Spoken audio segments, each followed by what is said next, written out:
여보, 아버지가 심근경색으로 쓰러지셨어요. 지금 중환자실이에요. 빨리 병원으로 와주세요. 에이, 과로했나 보네. 우리 유럽 패키지 다 예약했는데 어쩌라고? 너가 알아서 하면 되잖아. 6년 동안 시댁 눈치만 보며 살았지만 이 순간만큼은 달라질 거라 믿었습니다. 하지만 그들은 이미 공항 라운지에서 샴페인을 마시고 있었죠. 아버지 장례식에 시댁 식구 단 한 명도 오지 않았습니다.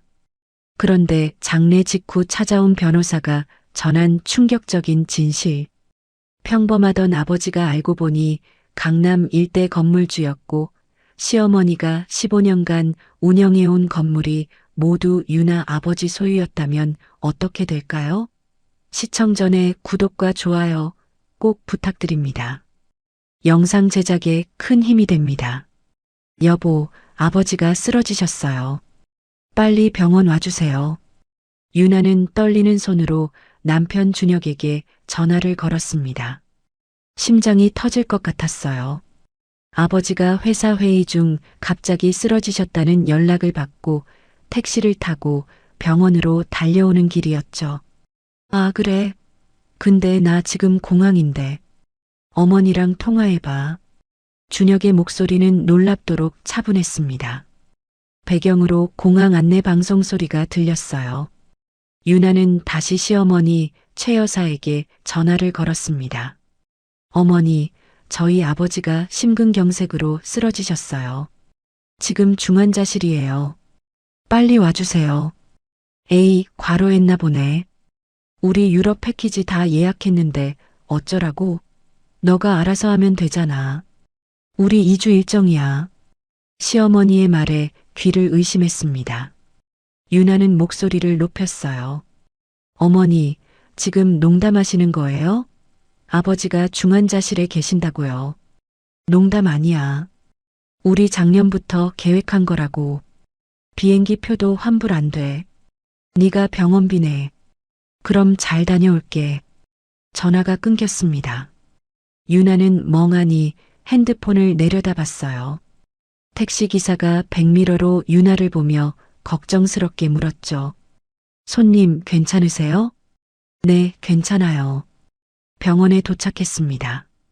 중환자실 앞 복도는 차가웠어요. 의사가 나왔습니다.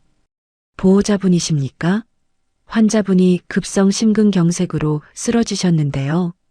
지금 응급시술 중입니다. 상태가 좋지 않아서 가족분들 빨리 오셔야 할 것 같습니다. 가족이요? 유나는 쓴웃음을 지었습니다. 어머니는 10년 전에 돌아가셨고 오빠는 5년 전 교통사고로 세상을 떠났죠. 아버지와 유나 단둘이었어요. 남편과 시댁이 전부였는데 그들은 지금 공항 라운지에 있었습니다. 네, 제가 있어요. 제가 있습니다. 중환자실 유리창 너머로 아버지가 보였습니다. 온몸에 튜브가 연결되어 있었어요. 인공호흡기 소리만 차갑게 울렸죠. 유나는 유리창에 손을 댔습니다. 아빠, 괜찮을 거예요. 꼭 괜찮을 거예요. 하지만 믿음이 가지 않았어요. 의사 선생님 표정이 너무 어두웠으니까요. 유나는 복도 벤치에 앉아 다시 준혁에게 전화를 걸었습니다. 여보, 의사 선생님이 가족들 빨리 오라고 하셔. 제발 와줘. 나 혼자는 무서워. 유나야, 나도 가고 싶지. 근데 어머니가 안 된대. 이미 출국 수속 다 받았어. 비행기도 곧 출발이고. 미안해. 미안하다는 말이 이렇게 가볍게 느껴진 적이 없었습니다. 그럼 혼자라도 와줘. 어머니는 여행 가셔도 되니까 당신만이라도. 유나야, 그게 어떻게 돼? 어머니 혼자 유럽 보내? 내가 없으면 짐도 못 들고. 장인어른 좀 버텨봐. 우리 2주 후에 바로 갈게. 준혁의 목소리에는 미안함보다 짜증이 묻어났습니다. 유나는 더 이상 말할 수 없었어요. 전화를 끊고 바닥을 내려다봤죠. 6년이었습니다. 결혼한 지 6년 동안 유나는 늘 뒷전이었어요. 명절 때도 그랬습니다. 아버지가 혼자 계시는데도 시댁에서 나가지 못했죠. 시어머니가 허락하지 않았으니까요. 며느리가 시집 식구들 놔두고 친정 가는 게 어디 있어? 내 아버지는 혼자 사는 게 익숙하실 거야. 우리는 대가족이잖아. 그 말을 들을 때마다 고개를 숙였던 유나였습니다. 아버지는 늘 이해해 주셨어요. 괜찮아, 유나야. 넌 시댁 식구들이랑 잘 지내. 아빠는 혼자서도 잘 지낼게. 회사 일도 바쁘고. 아버지는 중소기업을 운영하셨어요. 물류회사였죠. 직원이 10명 정도 되는 작은 회사였지만 아버지는 항상 성실하게 일하셨습니다. 유나가 어렸을 때 어머니가 돌아가신 후로는 유나 혼자 키우셨어요. 대학 등록금도 결혼 자금도 모두 아버지가 마련해 주셨죠. 밤이 깊어졌습니다. 중환자실 불빛만 환하게 켜져 있었어요. 유나는 의자에서 졸다 깨기를 반복했죠. 새벽 3시쯤 간호사가 나왔습니다. 보호자분, 환자분 상태가 악화됐어요. 들어가 보세요. 유나는 벌떡 일어났습니다. 중환자실로 뛰어들어갔어요. 아버지 옆에 섰죠. 아버지는 눈을 감고 계셨습니다. 인공호흡기 소리만 규칙적으로 울렸어요. 아빠, 저예요. 유나예요. 눈 떠주세요. 아버지의 손을 잡았습니다. 차가웠어요. 의사가 들어왔습니다. 혈압이 계속 떨어지고 있습니다. 각오하셔야 할 것 같습니다. 각오라는 말이 귀에 맴돌았어요. 유나는 아버지 손을 더욱 꽉 잡았습니다. 아빠, 안 돼요. 절 두고 가시면 안 돼요. 하지만 기계 소리가 점점 느려졌습니다. 의사와 간호사들이 급히 움직였어요. 유나는 밖으로 나가라는 말에 복도로 나왔죠. 10분쯤 지났을까요? 의사가 나왔습니다. 보호자분, 죄송합니다. 최선을 다했지만 유나는 그 자리에 주저앉았습니다. 아버지가 가셨어요. 혼자 가신 거예요. 딸 하나만 지켜보는 가운데 말이죠. 유나는 소리내어 울었습니다. 장례식장을 알아봤어요. 아버지 회사 근처에 있는 조용한 곳으로 정했죠. 그리고 다시 준혁에게 전화를 걸었습니다. 떨리는 손으로 번호를 눌렀어요. 여보, 아빠 돌아가셨어. 장례식은 3일장으로 할 거야. 꼭 와줘야 해. 뭐? 장인어른이? 잠깐만, 어머니한테 물어볼게. 준혁의 목소리 너머로 시어머니 목소리가 들렸습니다. 뭐? 장인어른이 돌아가셨다고? 어머, 큰일이네. 근데 우리 내일 모레 귀국인데. 그때 가면 장례식 거의 끝나는 거 아니야? 유나는 핸드폰을 움켜잡았어요. 그럼 일정 앞당겨서 와줘. 나 혼자 장례식 치를 수 없어. 유나야, 그게 쉽게 되는 게 아니잖아. 비행기 표도 날리고 호텔비도 날리고 우리도 돈이 아까워. 준혁의 말에 가슴이 무너졌습니다. 돈이 중요해? 지금 내 아버지 장례식인데? 미안해. 근데 정말 어쩔 수 없어. 어머니가 절대 안 된대. 우리 돌아가면 바로 갈게. 3일장이면 마지막 날은 볼 수 있잖아. 전화가 끊겼습니다. 유나는 핸드폰을 내려놓고 천장을 올려다봤어요. 형광등 불빛이 눈부셨습니다. 장례식장 빈소는 조용했습니다. 아버지 영정 사진이 놓여 있었어요. 환하게 웃고 계신 모습이었죠. 작년에 찍은 사진이었습니다. 유나는 영정 앞에 앉아 있었어요. 조문객들이 하나 둘 들어오기 시작했습니다. 아버지 회사 직원들이 먼저 왔어요. 유나 씨, 정말 큰일 났네요. 회장님이 그렇게 갑자기 가시다니. 네, 감사합니다. 고개를 숙여 인사했죠. 직원들은 차례로 분향하고 나갔습니다. 다음으로 아버지 사업 파트너들이 왔어요. 강 회장님 정말 좋은 분이셨는데. 따님 혼자 계시네요. 사위분은 어디 계세요? 유나는 입술을 깨물었습니다. 해외 출장 중이에요. 곧 올 거예요. 거짓말이었습니다. 하지만 진실을 말할 수 없었어요. 사람들은 고개를 끄덕이며 나갔죠. 오후가 되자 아버지 대학 동창들이 왔습니다. 유나야, 내 아버지 참 훌륭한 사람이었어. 근데 사위는 어디 있어? 장인 장례식에 사위가 없다니. 한 분이 큰 소리로 물었어요. 주변 사람들이 모두 유나를 쳐다봤습니다. 유나는 얼굴이 화끈거렸어요. 급한 일이 생겨서요. 최대한 빨리 오려고 하고 있어요. 급한 일? 장인 장례식보다 급한 일이 어디 있어? 그분이 혀를 찼습니다. 다른 분들도 수군거렸어요. 요즘 젊은이들 참 이해가 안 돼. 장인어른 돌아가셨는데 출장이 뭐가 중요해? 시댁 어른들은 오셨어요? 아니요, 다들 바쁘셔서요. 유나의 목소리가 점점 작아졌습니다. 사람들의 시선이 따가웠어요. 동창 한 분이 한숨을 쉬었죠. 유나야, 힘내. 아버지는 너가 잘 살길 바라셨을 거야. 감사합니다. 밤이 되었습니다. 조문객들이 모두 돌아간 후 빈소에는 유나 혼자 남았어요. 장례식장 직원이 물었습니다. 오늘 밤 지키실 분 계세요? 저 혼자 있을게요. 혼자요? 가족분들은요? 없어요. 직원은 안타까운 표정을 지으며 나갔습니다. 유나는 아버지 영정 앞에 앉았어요. 향 냄새가 코를 찔렀죠. 아빠, 미안해요. 제가 더 자주 올 걸 그랬어요. 눈물이 흘렀습니다. 6년 동안 명절에도 아버지 생신에도 제대로 오지 못했어요. 시댁 눈치를 보느라 말이죠. 아버지는 늘 괜찮다고 하셨습니다.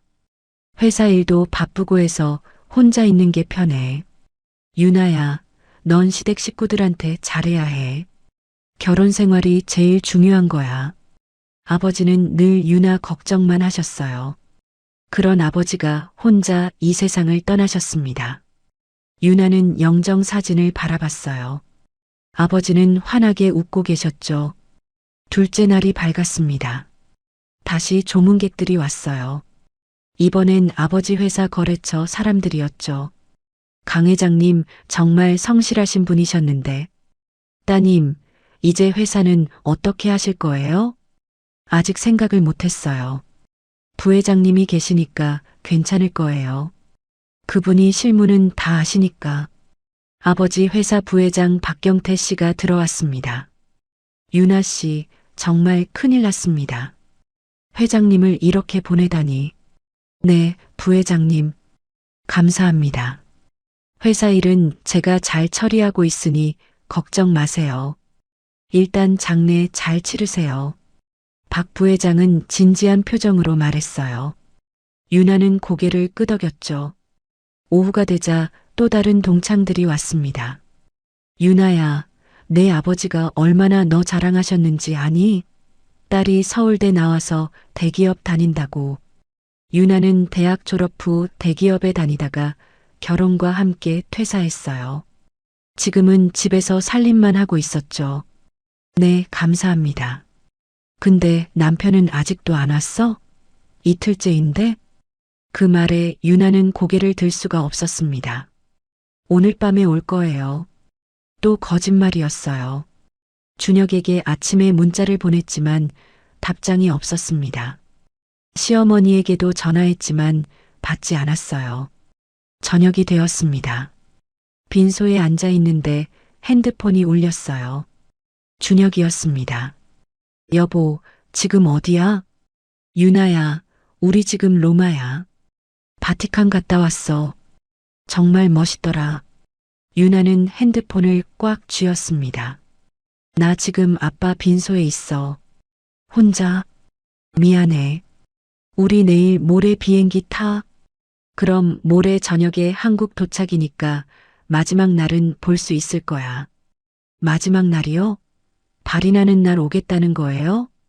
어쩔 수 없잖아. 비행기 표가 그렇게 끊겼는데. 조금만 참아. 전화가 끊겼습니다. 유나는 핸드폰을 내려놓고 한참을 멍하니 앉아 있었어요. 셋째 날 아침이 밝았습니다. 발인 날이었어요. 유나는 밤새 한숨도 자지 못했습니다. 조문객들이 아침 일찍부터 왔어요. 마지막 인사를 하러 온 분들이었죠.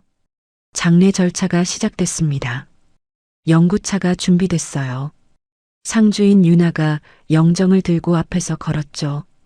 뒤에는 아버지 회사 직원들이 따랐습니다.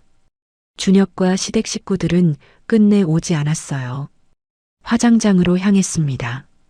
영구차 안에서 유나는 창밖을 바라봤어요. 하늘이 맑았습니다. 아버지가 좋아하시던 날씨였죠. 화장이 끝났습니다. 유나는 아버지 유골함을 받았어요. 작은 함이었습니다.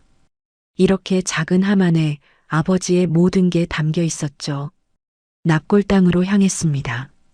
아버지를 모실 곳이었어요. 조용한 곳이었죠. 아버지가 생전에 준비해 두신 곳이었습니다. 유골함을 안치하고 나서야 모든 게 끝났어요. 유나는 집으로 돌아왔습니다. 시댁과 함께 사는 집이었어요. 집은 비어 있었죠. 시어머니와 준혁은 아직 비행기를 타지 않았을 시간이었습니다. 유나는 소파에 앉았어요. 온몸에 힘이 풀렸죠. 핸드폰이 울렸습니다. 준혁이었어요.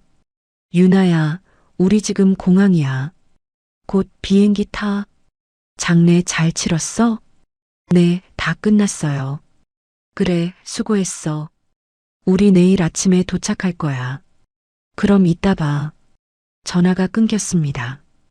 유나는 핸드폰을 내려놓고 천장을 올려다봤어요. 눈물이 흘렀습니다. 다음 날 아침이었습니다. 현관문이 열렸어요. 시어머니와 준혁이 여행 가방을 끌고 들어왔죠. 어머, 유나야, 많이 힘들었지? 시어머니의 목소리는 여전히 가벼웠습니다. 마치 주말 여행 다녀온 것처럼요. 유나는 거실 소파에 앉아 있었어요. 들어오세요. 시어머니는 가방에서 뭔가를 꺼냈습니다. 자, 이거 면세점에서 산 건데 네 거야. 장례식 못 가서 미안한 마음에. 명품 가방이었어요. 유나는 그걸 받지 않았습니다. 어머니, 제 아버지 장례식이었어요. 알지, 알아. 그러니까 이렇게 선물도 사왔잖아. 선물이요? 유나의 목소리가 떨렸습니다. 제 아버지가 돌아가셨는데 어머니는 유럽 여행을 가셨어요. 장례식에도 안 오셨고요. 그런데 지금 면세점 선물로 때우시려고요? 시어머니의 얼굴이 굳었어요. 뭐, 지금 나한테 대드는 거야? 대드는 게 아니에요. 전 이해가 안 돼서 물어보는 거예요. 어떻게 그러실 수 있었어요? 준혁이 유나의 팔을 잡았습니다. 유나야, 말 조심해. 어머니한테 어떻게 그렇게 말을 해? 유나는 그 손을 뿌리쳤어요. 조심할 말이 뭐가 있어요? 내가 6년 동안 얼마나 참았는데 그동안 쌓였던 감정이 터져 나왔습니다. 명절 때마다 친정 못 가게 하셨죠? 아빠가 혼자 명절 보내는 동안 전 시댁에서 설거지만 했어요. 아빠 생신에도 제 생일에도 못 갔어요. 어머니가 허락 안 하셨으니까요. 시어머니가 벌떡 일어났습니다. 그래, 내가 그랬어. 며느리가 시댁 식구들 놔두고 친정 가는 게 말이 돼? 그럼 친정 아버지가 죽어가는데도 안 가는 게 말이 돼요? 여보, 준혁이 소리를 질렀어요. 어머니한테 어떻게 그렇게 말을 해? 사과해. 내가 왜 사과해요? 잘못한 게 뭐예요? 지금 어른한테 소리를 지르잖아. 그럼 어머니는요? 유나의 목소리도 커졌습니다. 제 아버지가 중환자실에 있을 때 뭐라고 하셨어요? 과로했나 보다고 알아서 하라고 하셨잖아요.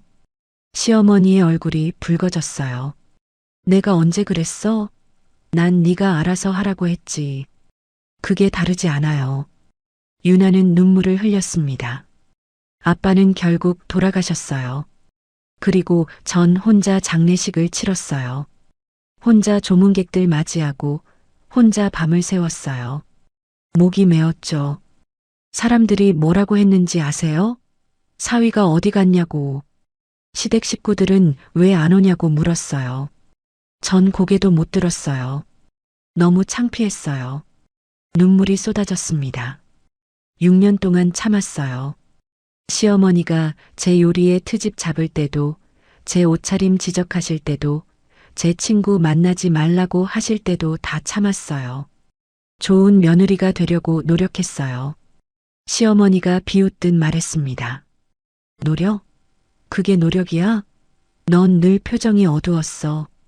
시댁 식구들한테 웃는 것도 힘들어 보이더라.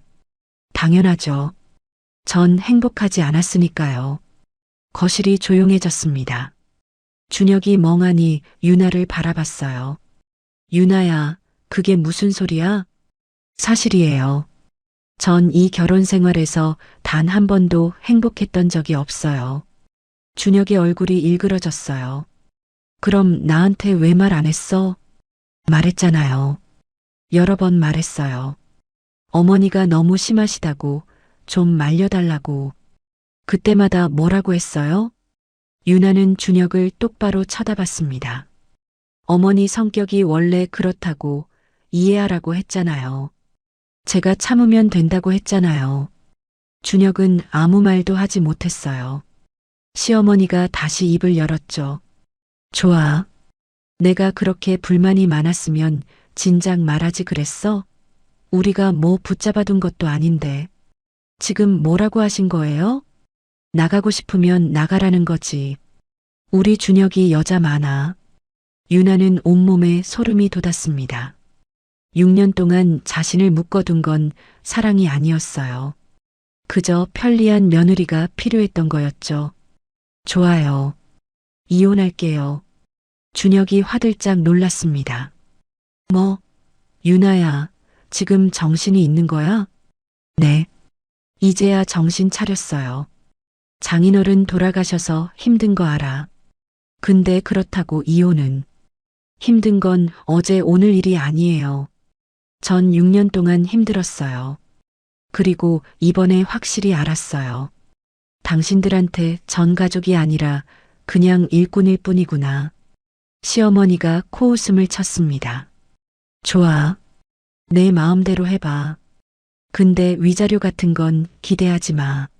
네가 먼저 이혼하자고 한 거니까. 상관없어요. 전 그냥 자유롭고 싶어요. 유나는 안방으로 들어갔습니다. 서랍에서 결혼 반지를 꺼냈어요. 그리고 거실로 나가 탁자 위에 놓았죠. 일주일 안에 서류 보낼게요. 협조해 주세요. 시어머니와 준혁은 말없이 서 있었습니다. 유나는 가방을 챙겨 집을 나왔어요.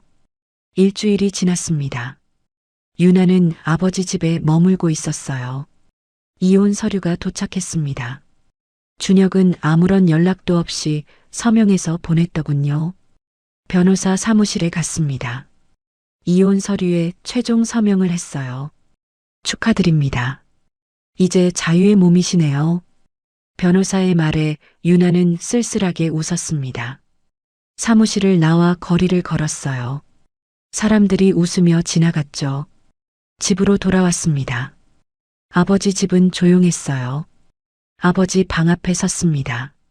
문을 여는데 손이 떨렸어요. 방 안은 그대로였죠. 서랍을 열었습니다. 낡은 수첩이 나왔어요. 펼쳐보니 아버지 글씨가 빼곡했습니다. 유나 대학 등록금 500만 원, 유나 결혼 자금 3천만 원, 유나 명절 용돈 50만 원. 아버지가 유나에게 준 돈을 하나하나 적어두셨더군요. 마지막 장에 이렇게 적혀 있었습니다. 우리 딸 고생 많다. 시댁에서 힘들 텐데 늘 웃는 모습 보여줘서 고마워. 아빠는 내가 행복하면 그걸로 충분해. 수첩을 쥔 손이 떨렸습니다. 유나는 그대로 바닥에 앉아 울었어요. 아빠 미안해요. 효도 한번 제대로 못 해드렸어요. 다음 날 오후였습니다. 초인종이 울렸어요. 문을 열자 중년 남자가 서 있었습니다. 깔끔한 정장 차림이었죠. 강유나 씨 맞으시죠? 네, 그런데요. 저는 법무법인 정도에서 나온 변호사 정태민입니다. 돌아가신 강석훈 회장님의 유언 집행을 맡았습니다. 심장이 철렁했어요. 아버지 유언이요? 네. 들어가서 말씀드려도 될까요? 거실로 안내했습니다. 정 변호사는 가방에서 서류 봉투를 꺼냈어요. 먼저 이걸 읽어보시겠습니까? 편지였습니다. 아버지 필체였어요. 손이 떨렸죠. 봉투를 뜯었습니다. 유나야, 아빠야. 이 편지를 읽고 있다면 아빠는 이미 곁에 없겠구나. 미안해. 아무 말도 안 하고 떠나서 눈물이 흘렀습니다. 하지만 아빠한테는 비밀이 있었어. 내가 어렸을 때부터 준비해 온 거야. 아빠가 운영하던 물류회사 기억하지? 그게 전부가 아니었어. 아빠는 20년 전부터 부동산에 투자했단다. 강남 일대 상업용 건물 5동. 모두 네 거야. 가슴이 쿵쾅거렸어요. 그리고 물류회사 지분 65%도 내 거야. 시댁 눈치 보느라 힘들었지? 아빠가 다 알아. 그래서 더 비밀로 했어. 만약 시댁이 알았다면 너한테서 빼앗으려 했을 거야. 손이 떨려서 편지를 제대로 잡을 수가 없었어요. 이제 이 모든 게 네 거야. 회사도 건물도 전부. 당당하게 살아. 더 이상 눈치 보지 말고. 아빠가 평생 모은 건 너의 행복을 위한 거였어. 사랑한다, 우리 딸. 편지를 다 읽고 나니 숨이 막혔습니다. 정 변호사가 조용히 말했어요. 유언장을 보시겠습니까? 정 변호사가 서류를 펼쳤습니다. 유나는 떨리는 손으로 서류를 받아들었어요. 고인께서는 강남 일대 상업용 건물 5동을 보유하고 계셨습니다. 모두 따님께 상속하신다는 유언을 남기셨어요. 5동이요? 네. 그리고 이것도 보셔야 할 것 같습니다. 또 다른 서류였어요. 부동산 등기부등본이었죠.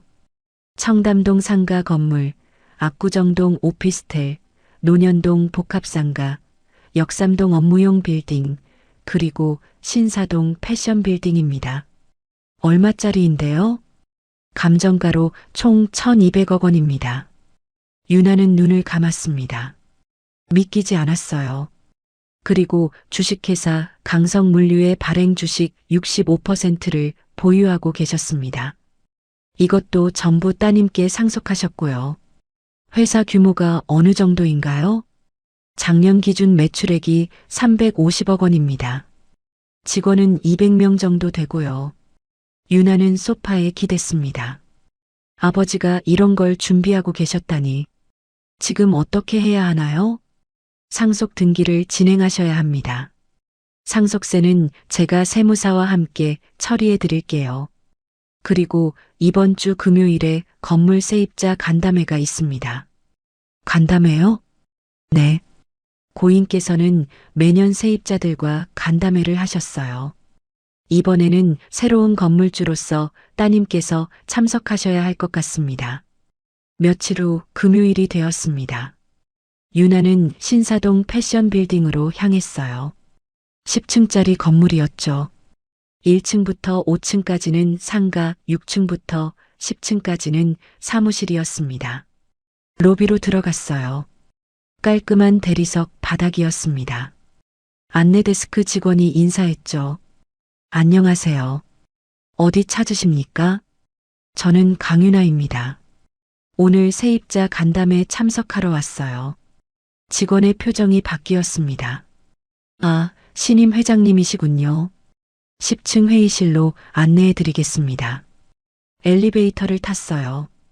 10층에 도착하자 회의실 문이 보였습니다. 정 변호사가 나와서 맞아주었죠. 회장님, 이쪽입니다. 세입자분들이 모두 대기 중이세요. 회의실 문을 열었습니다. 안에는 30명 정도의 세입자들이 앉아 있었어요. 유나가 들어가자 모두 일어났습니다. 단상으로 올라갔어요. 마이크를 잡았습니다. 안녕하십니까? 유나 홀딩스 회장 강유나입니다. 박수 소리가 났습니다. 유나는 천천히 세입자들을 둘러봤어요. 그때 앞줄에 앉은 사람이 눈에 들어왔습니다. 시어머니 최 여사였어요. 심장이 쿵했습니다. 시어머니도 유나를 봤어요. 얼굴이 하얗게 변했죠. 옆에는 준혁도 앉아 있었습니다. 오늘은 건물주로서 여러분을 만나러 왔습니다. 제 아버지께서 이 건물을 20년간 운영해 오셨는데 이제 제가 그 뜻을 이어가려고 합니다. 시어머니의 입이 벌어졌어요. 여러분께서 편안하게 사업하실 수 있도록 최선을 다하겠습니다. 궁금하신 점 있으시면 말씀해 주세요. 한 세입자가 손을 들었습니다. 회장님, 임대료 인상 계획이 있으신가요? 당분간은 동결하겠습니다. 다만 계약 조건은 재검토할 예정입니다. 시어머니가 얼굴이 굳어가는 게 보였어요. 특히 장기 세입자분들의 계약 조건을 확인 중입니다. 일부 특혜성 계약이 있었던 것으로 파악됩니다. 간담회가 끝났습니다. 세입자들이 하나 둘 나갔어요. 시어머니와 준혁만 자리에 남아 있었죠. 유나는 단상에서 내려왔습니다. 시어머니가 다가왔어요. 유나야, 이게 대체 무슨 일이야? 보시는 그대로예요. 제가 이 건물 주인이에요. 내가 건물주라고? 장인어른이 물류회사 하시는 줄 알았는데 물류회사도 하셨죠. 하지만 부동산 투자도 하셨어요. 20년 동안요. 시어머니는 말을 잃었습니다. 유나는 서류를 꺼냈어요. 어머니, 이거 보세요. 2층 부티크, 3층 부티크, 5층 부티크. 모두 어머니 가게죠? 시어머니가 고개를 끄덕였습니다. 15년 동안 여기서 장사하셨네요. 그런데 임대료를 보니까 이상한 게 있어요. 뭐가 이상한데? 시세의 50%밖에 안 내셨더라고요. 15년 동안요. 시어머니의 얼굴이 굳었어요. 그건 장인어른이 사돈 사이라고 배려해 주신 거야. 맞아요. 아버지께서 배려해 주셨죠. 제가 시댁 며느리였을 때요. 그럼 지금은? 지금은 남이잖아요. 이혼했으니까요. 준혁이 나섰습니다. 유나야, 그래도 6년을 가족으로 살았잖아. 이렇게까지 할 거야? 6년을 가족으로 살았다고요? 유나는 준혁을 쳐다봤습니다. 제 아버지 장례식에 온 적 있어요? 준혁은 대답하지 못했어요. 유럽 여행 가셨잖아요. 그게 가족이에요? 그건 유나는 시어머니를 봤습니다. 어머니, 계약서 확인해 보니까 특약 사항이 있더라고요. 가족관계 유지 조건부 할인이라고요. 시어머니의 눈이 커졌어요. 이혼으로 그 조건이 소멸됐어요. 그래서 정상 임대료로 조정하려고 합니다. 잠깐만, 그럼 우리 임대료가 2배로 오른다는 거야? 네. 그리고 15년치 차액도 청구할 겁니다. 뭐? 시어머니가 소리쳤어요. 계약서에 명시되어 있어요. 조건 위반 시 소급 적용한다고요. 그게 얼마인데? 정 변호사가 나섰습니다. 계산해 보니 약 30억 원입니다.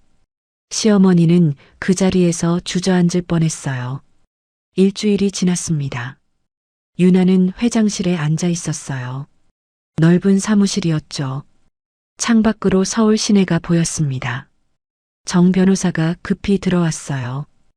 회장님, 문제가 생겼습니다. 무슨 일이에요? 최 여사가 다른 세입자들을 선동하고 있습니다. 신임 회장이 일방적으로 임대료를 올린다고요. 서류를 받아들었습니다. 세입자 20명이 연명으로 민원을 넣었더군요. 건물주 갑질이라는 제목이었어요. 내용을 읽는데 화가 났습니다. 이분들 계약서 확인했나요? 대부분 정상 임대료를 내고 계십니다. 최 여사만 특별 할인을 받았고요. 그럼 왜 민원을 내는 거죠? 최 여사가 거짓말을 한 것 같습니다. 모든 세입자 임대료를 올린다고 말한 것 같아요. 유나는 한숨을 쉬었습니다. 긴급 세입자 회의를 소집해 주세요. 내일 당장요. 다음 날 오후였습니다. 회의실에 세입자들이 모였어요. 불안한 표정들이었죠. 유나는 단상에 섰습니다. 오늘 이렇게 급히 모신 이유는 오해를 풀기 위해서입니다. 일부에서 임대료를 일방적으로 올린다는 소문이 있는데 사실이 아닙니다. 한 세입자가 손을 들었어요. 그럼 최 여사 임대료 인상은 뭡니까? 그건 특별한 경우입니다. 스크린을 켰어요. 계약서가 나타났습니다. 이 계약서를 보시면 가족관계 유지 조건부 할인이라는 특약이 있습니다. 제가 최 씨 가족과 이혼하면서 이 조건이 소멸됐어요. 세입자들이 웅성거렸습니다. 다른 분들 계약은 정상적으로 체결된 것이고 임대료 동결을 약속드립니다. 최 여사가 일어났어요. 그래도 15년치 차액을 청구하는 건 너무하지 않습니까? 계약서에 명시된 사항입니다. 유나는 차분하게 말했습니다. 그리고 최 여사께서 다른 세입자분들께 거짓 정보를 퍼뜨린 것도 확인했습니다. 회의실이 조용해졌어요. 만약 이런 행위가 계속되면 임대차 계약 해지 조항을 발동하겠습니다. 최 여사의 얼굴이 하얗게 변했습니다. 회의가 끝나고 세입자들이 하나 둘 나갔어요. 몇몇이 유나에게 다가왔죠. 회장님, 오해했습니다. 앞으로 잘 부탁드립니다. 감사합니다. 하지만 위기는 끝나지 않았어요. 그날 저녁 뉴스에서 보도가 나왔습니다. 강남 건물주 며느리 내쫓기 논란. 이혼 후 시어머니 가게에 30억 청구. 기자들이 건물 앞에 몰려들었습니다. 다음 날 아침 출근하는데 기자들이 유나를 둘러쌌어요. 회장님, 시어머니한테 30억 청구하신 게 사실입니까? 이혼 보복 아니냐는 지적이 있는데요. 유나는 아무 대답도 하지 않고 건물 안으로 들어갔습니다. 회장실로 올라가자 정 변호사가 기다리고 있었어요. 회장님, 언론 대응을 해야 할 것 같습니다. 어떻게 해야 하죠? 사실관계를 명확히 밝히는 게 좋겠습니다. 계약서 내용을 공개하고요. 하지만 그날 오후 더 큰 문제가 터졌습니다. 유나의 회사 주가가 10% 급락했어요. 물류회사는 상장사였거든요. 투자자들이 불안해하고 있습니다. 회장님, 이미지가 나빠지면서요. 김태호 비서실장이 보고했습니다. 중년의 남성으로 아버지 때부터 20년간 일한 사람이었어요. 김 실장님, 어떻게 해야 할까요? 회장님, 고 회장님께서 이런 날을 대비해 모든 걸 준비해 두셨습니다. 무슨 말씀이세요? 김 실장은 서류를 꺼냈습니다. 고 회장님께서는 주요 기업 총수들과 깊은 관계를 맺고 계셨습니다. 제가 그분들께 연락드리겠습니다. 다음 날 놀라운 일이 벌어졌어요. 국내 10대 기업 중 3곳의 회장들이 동시에 성명을 발표했습니다. 강석훈 회장은 우리 업계에 존경받는 선배였습니다. 따님 강유나 회장을 전폭 지지합니다. 또 다른 회장은 이렇게 말했죠. 법적 절차에 따른 정당한 권리 행사를 비난해서는 안 됩니다. 강유나 회장의 경영 능력을 믿습니다. 언론 분위기가 완전히 바뀌었습니다. 며느리 내쫓기가 아니라 정당한 계약 이행이라는 기사들이 쏟아졌어요. 유나는 김 실장을 봤습니다. 김 실장님, 아버지께서 정말 이런 걸 준비하셨어요? 네. 고 회장님께서는 회장님이 어려움을 겪을 걸 예상하셨습니다. 그래서 든든한 후원자들을 만들어 두셨죠. 유나는 눈물이 났습니다. 아버지는 세상을 떠나서도 자신을 지켜주고 계셨어요. 주가도 회복되기 시작했습니다. 오히려 위기 이전보다 더 올랐어요. 투자자들이 유나의 단호한 경영 스타일을 긍정적으로 평가한 거죠. 한 달이 지났습니다. 유나는 회사 경영에 집중하고 있었어요. 건물 관리도 물류회사 운영도 점차 익숙해졌죠. 그런데 어느 날 오후였습니다. 정 변호사가 급히 찾아왔어요. 회장님, 중요한 정보를 입수했습니다. 무엇인가요? 최 여사 쪽에서 이상한 움직임이 포착됐습니다. 정 변호사는 노트북을 열었어요. 최 여사가 한 달 전부터 변호사를 선임했습니다. 상속재산소송 전문 변호사예요. 상속재산소송이요? 네. 그리고 더 놀라운 게 있습니다. 변호사 선임 날짜를 보세요. 화면에 날짜가 보였습니다. 유나는 숨이 멎었어요. 아버지 돌아가시기 한 달 전이었어요. 이게 무슨 뜻이죠? 최 여사가 장인어른 사망을 예상하고 미리 준비했다는 겁니다. 정 변호사는 다른 서류를 펼쳤습니다. 그리고 이건 변호사 사무실에서 유출된 상담 기록입니다. 최 여사가 며느리 자격으로 상속재산 일부를 청구할 수 있는지 문의했어요. 유나는 서류를 읽었습니다. 손이 떨렸어요. 6년간 시부모를 모셨으니 기여분을 인정받아야 한다는 내용이었죠. 그리고 이것도 보세요. 또 다른 서류였습니다. 유럽 여행 예약 날짜입니다. 장인어른 사망 2주 전에 예약했어요. 유나는 의자에 앉았습니다. 모든 게 계획된 일이었어요. 최 여사는 아버님 건강이 안 좋다는 걸 알고 있었던 것 같습니다. 그래서 미리 변호사를 선임하고 장례식도 피할 계획을 세운 거죠. 왜 장례식을 피한 거죠? 감정 개입을 최소화하기 위해서입니다. 나중에 소송할 때 냉정하게 보이려고요. 유나는 주먹을 꽉 쥐었습니다. 증거가 확실한가요? 네. 변호사 상담 기록, 여행 예약 내역 모두 확보했습니다. 그리고 더 있습니다. 정 변호사는 계속 말했어요. 최 여사가 15년간 할인받은 임대료, 그 돈으로 뭘 했는지 추적했습니다. 결과가 어떻게 나왔어요? 부티크 확장 자금으로 사용했습니다. 2층 가게로 시작해서 3층, 5층까지 늘린 거죠. 모두 아버님 건물에서요. 유나는 쓴웃음을 지었습니다.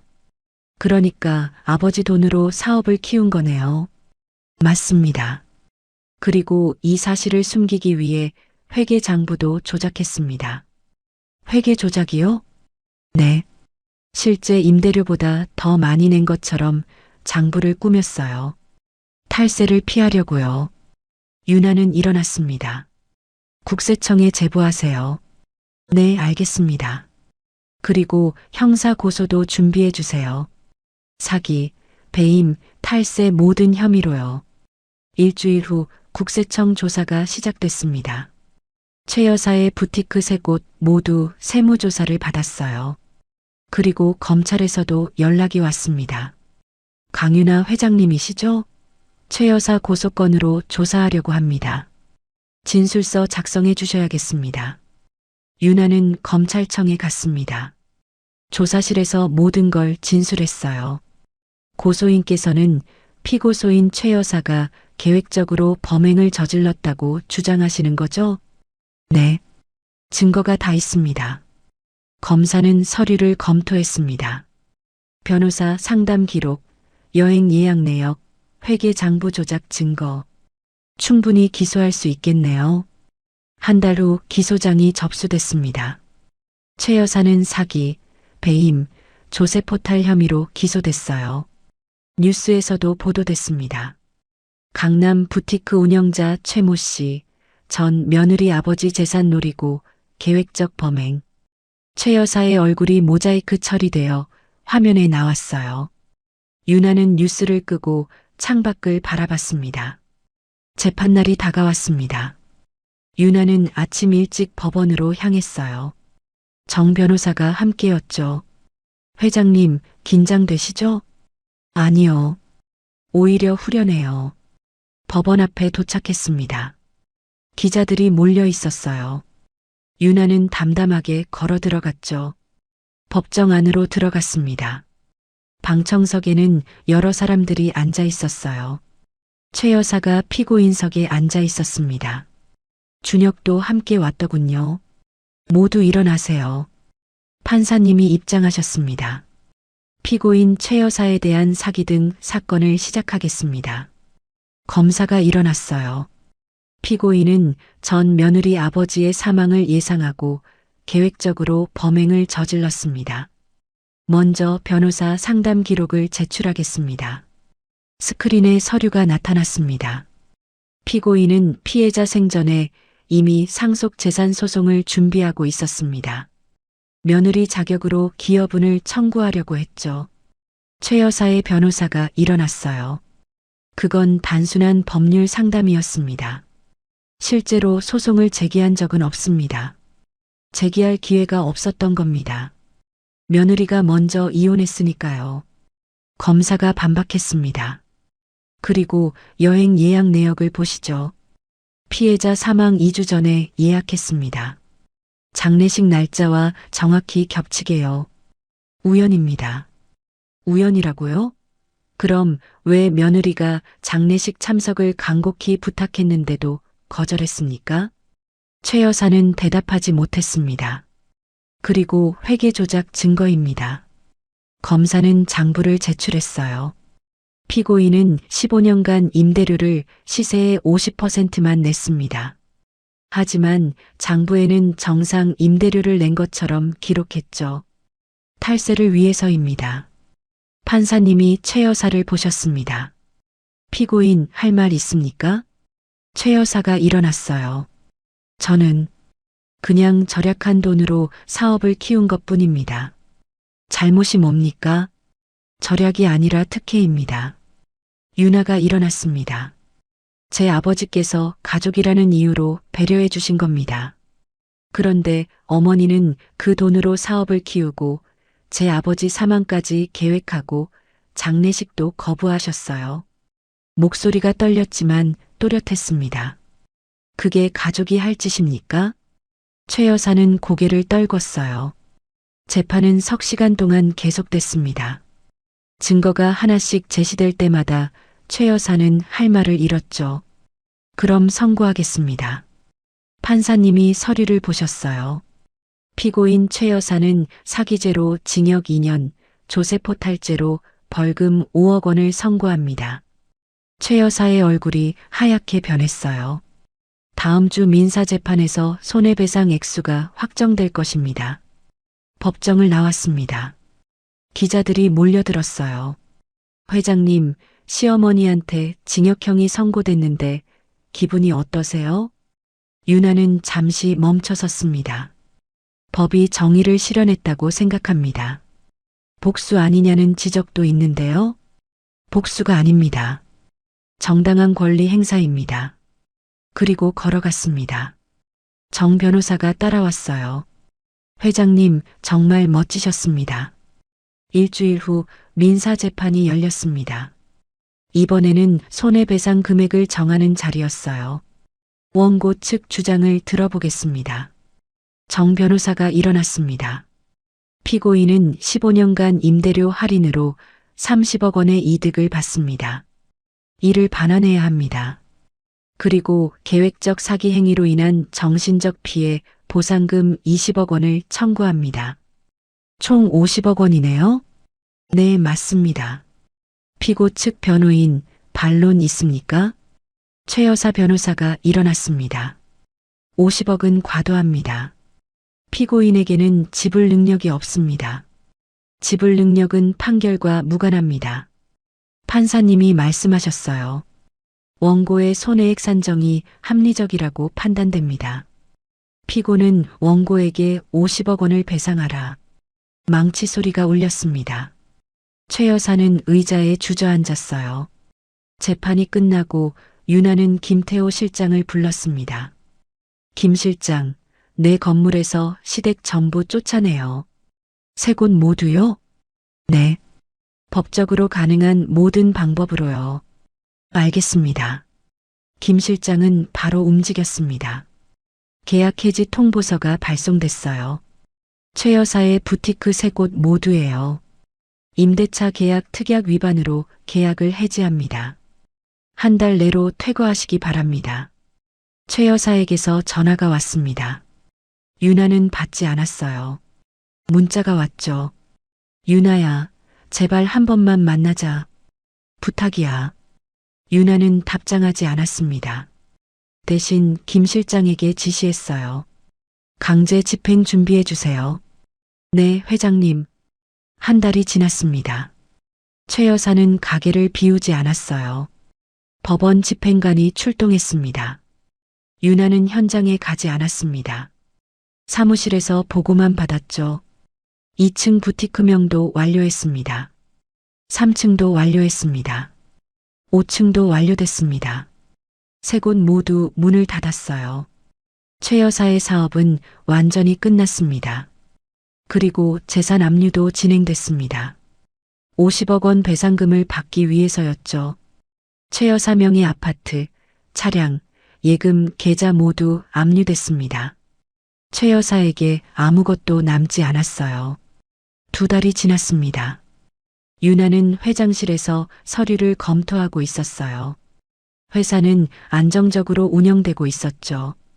김 실장이 들어왔습니다. 회장님, 로비에 최 여사가 와 계십니다. 유나는 펜을 내려놓았어요. 뭐라고 하던가요? 회장님을 꼭 만나야 한다고 합니다. 무릎까지 꿇고 있어요. 내보내주세요. 하지만 계속 버티고 있습니다. 유나는 한숨을 쉬었습니다.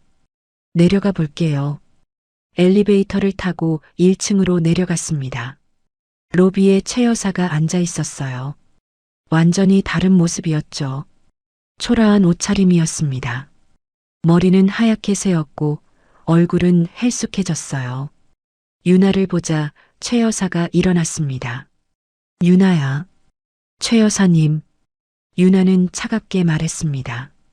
업무 시간에 무슨 일로 오셨나요? 유나야, 도와줘. 나 이제 정말 끝이야. 최 여사의 목소리가 떨렸어요. 집도 없어. 가게도 없어. 먹고 살 길이 막막해. 그러시겠죠. 제발 배상금만이라도 줄여줘. 50억은 너무 많아. 평생 갚아도 못 갚아. 법원에서 정한 금액이에요. 제가 어떻게 할 수 없어요. 분할로라도 해줘. 응? 한 번만 봐줘. 안 돼요. 최 여사의 눈에서 눈물이 흘렀습니다. 유나야, 제발. 우린 6년 동안 가족이었잖아. 그때 정 하나도 없어? 가족이었나요? 유나의 목소리가 더 차가워졌습니다. 제 아버지가 쓰러졌을 때 가족이셨나요? 중환자실에 계실 때는요? 돌아가셨을 때는요? 그건 내가 잘못했어. 인정해. 너무 늦었어요. 최 여사가 무릎을 꿇었습니다. 로비에 있던 사람들이 쳐다봤어요. 제발 나 이제 정말 끝이야. 살 곳도 없어. 친척들도 다 등을 돌렸어. 일어나세요. 한 번만, 딱 한 번만 기회를 줘. 유나는 고개를 저었습니다. 어머니, 아버지께서 15년간 베푼 혜택은 기억 안 나세요? 최 여사는 대답하지 못했어요. 매달 수천만 원씩 아끼셨잖아요. 그 돈으로 사업 확장하셨고요. 그런데 아버지 장례식엔 오지 않으셨어요. 유나는 계속 말했습니다. 아버지 돌아가시기 전부터 변호사 선임하셨죠? 상속 재산 가로채려고요. 그게 가족이에요? 아니야. 난 그냥. 최 여사가 말끝을 흐렸습니다. 유나는 경비에게 손짓했어요. 이분 나가시게 해주세요. 그리고 다시는 출입 금지시켜주세요. 네, 회장님. 경비가 최 여사를 부축했습니다. 최 여사가 소리쳤어요. 유나야, 넌 정말 냉정해. 인정머리도 없어. 유나는 돌아서서 엘리베이터로 향했습니다. 후회할 거야. 넌 평생 이 죄책감을 안고 살 거야. 최 여사의 목소리가 점점 멀어졌어요. 유나는 엘리베이터 문이 닫힐 때까지 무표정했습니다. 회장실로 돌아왔어요. 의자에 앉아 창밖을 바라봤습니다. 가슴 한구석이 아팠지만 후회는 없었어요. 김 실장이 조심스럽게 물었습니다. 회장님, 괜찮으세요? 네, 괜찮아요. 힘드셨을 텐데요. 아니요. 이제 정말 끝났어요. 다음 날 유나는 아버지 묘소를 찾아갔습니다. 낙골당이었어요. 아버지 유골함 앞에 꽃을 놓았습니다. 아빠, 다 끝났어요. 조용히 말했습니다. 아버지를 괴롭힌 사람들한테 제대로 응징했어요. 이제 편히 쉬세요. 바람이 불었습니다. 창문으로 들어온 바람이 꽃을 흔들었어요. 앞으로 잘 살게요. 아버지가 만드신 회사 잘 키울게요. 직원들도 잘 챙기고 세입자들도 잘 도와줄게요. 사랑해요, 아빠. 그리고 감사해요. 모든 걸 준비해 주셔서요. 낙골당을 나왔습니다. 하늘은 맑았어요. 햇살이 따뜻했죠. 차에 올라 핸드폰을 봤습니다. 김 실장에게서 문자가 와 있었어요. 회장님, 다음 주 이사회 준비 완료했습니다. 신규 사업 계획안도 검토 부탁드립니다. 유나는 미소를 지었습니다. 회사로 향했어요. 사무실에 도착해서 서류를 펼쳤습니다. 신규 사업 계획이었어요. 물류 사업 확장, 해외 진출, 새로운 건물 매입 계획이 담겨 있었죠. 김 실장이 들어왔습니다. 회장님, 이번 계획 어떻게 보십니까? 좋아요. 진행하죠. 정말요? 투자 규모가 큰데요. 아버지께서 기반을 다 만들어 두셨잖아요.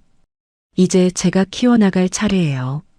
김 실장이 고개를 끄덕였습니다. 고 회장님께서 회장님을 보시면 정말 자랑스러워 하실 겁니다. 그날 저녁 유나는 사무실에 혼자 남았습니다. 서울 야경을 바라봤어요. 도시의 불빛이 반짝였죠. 창가에 서서 생각했습니다. 6년 전 결혼할 때 상상도 못했던 삶이었어요.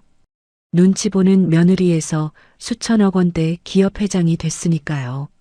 아버지가 모든 걸 준비해 두셨던 거예요. 유나가 힘들 때를 대비해서요. 건물도 회사도 든든한 조력자들도 모두요.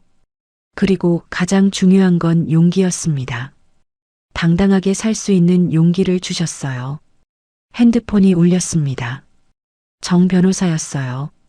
회장님, 최 여사 쪽에서 항소 포기했습니다. 배상금 분할 납부 신청했고요. 승인해 주세요. 대신 한 달이라도 연체하면 바로 강제 집행하겠다고 전해주세요. 알겠습니다. 전화를 끊고 다시 창밖을 바라봤습니다. 별이 빛나고 있었어요. 유나는 책상으로 돌아와 앉았습니다. 내일 일정을 확인했어요. 오전에 이사회, 오후에 세입자 간담회, 저녁에 거래처 미팅이 있었죠. 할 일이 많았습니다. 하지만 두렵지 않았어요. 오히려 설레었죠. 이제 진짜 시작이에요. 스스로에게 말했습니다. 더 이상 눈치 보지 않는 삶, 당당하게 살아가는 삶, 아버지가 원하신 삶이었어요. 컴퓨터를 켰습니다. 이메일을 확인하고 내일 회의 자료를 검토했어요. 밤이 깊어갔지만 유나는 계속 일했죠. 새벽 1시가 넘어서야 퇴근했습니다. 빌딩을 나서는데 경비가 인사했어요. 회장님, 수고하셨습니다. 네, 고생하세요. 차에 올라탔습니다. 시동을 걸고 집으로 향했어요. 이제는 유나 혼자만의 집이었죠. 아파트에 도착해서 현관문을 열었습니다. 고요했어요. 하지만 외롭지 않았습니다. 샤워를 하고 침대에 누웠어요. 천장을 올려다봤죠. 아빠, 잘 자요. 조용히 말하고 눈을 감았습니다. 평온했어요. 내일 아침이 기다려졌습니다. 새로운 하루, 새로운 도전, 새로운 가능성이 기다리고 있었으니까요. 유나는 미소를 지으며 잠에 들었습니다. 진짜 자신의 인생이 시작된 거였어요. 가족이라는 이름으로 정당화되는 무시와 차별, 그리고 며느리라는 이유로 당연하게 여겨지는 희생에 대한 질문입니다. 누군가의 부모 장례식을 건너뛰면서도 면세품으로 미안함을 대신할 수 있다고 생각하는 사회. 착하고 순종적인 며느리만을 요구하면서 그의 아픔은 외면하는 관계들. 혹시 우리도 가족이라는 이름 뒤에 숨어 상처 주는 말을 쉽게 내뱉진 않았나요? 진정한 관계는 일방적인 희생이 아니라 서로를 아끼는 마음에서 만들어집니다. 오늘 이 이야기가 우리 모두에게 작은 울림이 되길 바랍니다. 오늘 이야기가 좋으셨다면 구독과 좋아요, 알람 설정 잊지 마시고 소중한 댓글 하나가 큰 힘이 됩니다. 시청해 주셔서 진심으로 감사드립니다.